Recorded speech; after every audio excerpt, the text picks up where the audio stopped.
किसी गांव में एक किसान रहता था। इस संसार में वह बहुत ही गरीब था।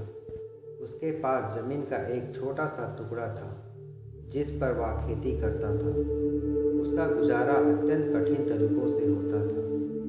एक दिन सूरज की गर्मी चरम सीमा पर थी, परंतु किसान हमेशा की तरह खेत में काम कर रहा था। पसीने से लथपथ किसान बुवाई के लिए खेत जोत रहा था। इसी बीच खेत में खुदाई करते समय जमीन से एक बड़ा सा लकड़ी का बक्सा मिला। किसान ने तेजी से बक्से को निकाला। पहले तो उसे समझ नहीं आया कि बक्से का क्या करे। आखिर उसने बक्से को खेत से बाहर रख दिया। उसे साफ करके जो रोटियां वह घर से लाया था वह बक्से में रख दी और अपने काम में जुट गया।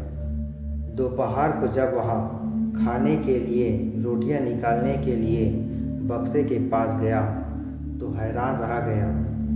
उसमें रोटियां ही रोटियां भरी हुई थी। तब किसान को पता चला कि वह जादुई बक्सा था। उसमें जो भी चीज़ डालो उसका 80 गुना होकर बाहर आता। जैसे एक मूंगफली का दाना डालो तो तुरंत उसमें से 80 दाने निकल पड़ते। किसान ने तृप्त होकर खाना खाया और उसके बाद किसान संतुष्ट होकर बक्से को घर ले आया। बक्सा मिलने के बाद किसान बहुत खुश था। उसे लगा उसके सब दुख अब दूर होंगे। वह लालची नहीं बल्कि धैर्यवान व्यक्ति था। उसने बक्से का दुरुपयोग नहीं किया। उसे जब भी किसी चीज़ की ज़रूरत होती तो बक्से से तुरंत प्राप्त कर लेता। समय गुजरने के साथ साथ उसके बक्से के बारे में गांव के जमींदार को पता लगा।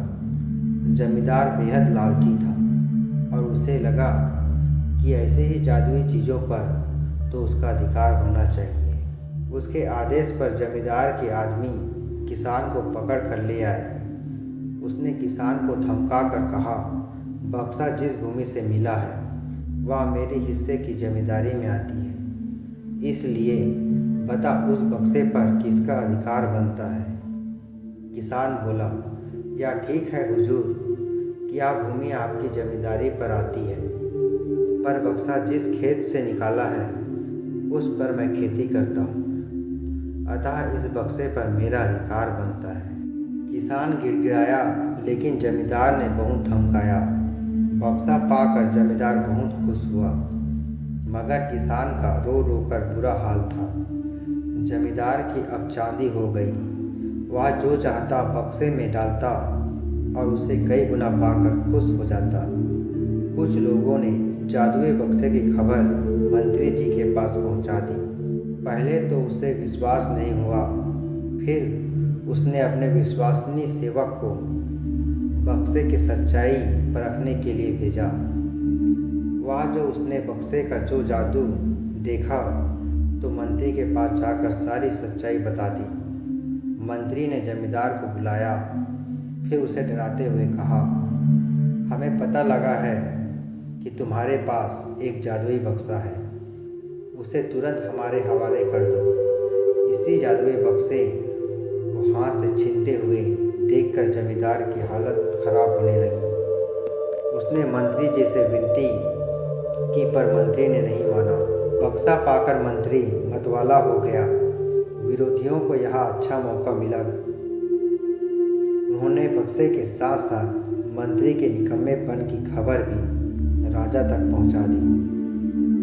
बक्से की बात सुनकर राजा अधीर हो उठा। वह अपने सेनापति के साथ मंत्री के घर जा पहुंचा। उसने कहा, देश की सारी जमीन राजा की होती है, इसलिए जादुई बक्से पर भी उसी का हक है। मंत्री ने बिना देरी किए बक्सा राजा को दे दिया। जादुई बक्से को पाकर राजा प्रसन्न हो गया। सबसे पहले राजा ने जादुई बक्से की मदद से अपनी खजाने में वृद्धि की। फिर राजा को उस बक्से की सुरक्षा को लेकर चिंता हुई। राजा हर कीमत पर उस बक्से को अपने साथ रखना चाहता था। राजा ने सोचा कि इसका रहस्य ज्ञात करना चाहिए। आखिर इस बक्से में है क्या। यह जानने के लिए राजा उसमें प्रवेश कर बैठा। जब बाहर निकला तो उसके पीछे पीछे 80 राजा बाहर निकले। असली राजा का कुछ पता नहीं चला। वे राज सिंहासन में कब्जा करने के लिए एक दूसरे से लड़ने लगे। यह जानकर किसान को बेहद दुख हुआ। वह अपने आप को कोसने लगा कि कितना अच्छा होता कि मैं बक्से को जमीन में ही गड़ा रहने देता।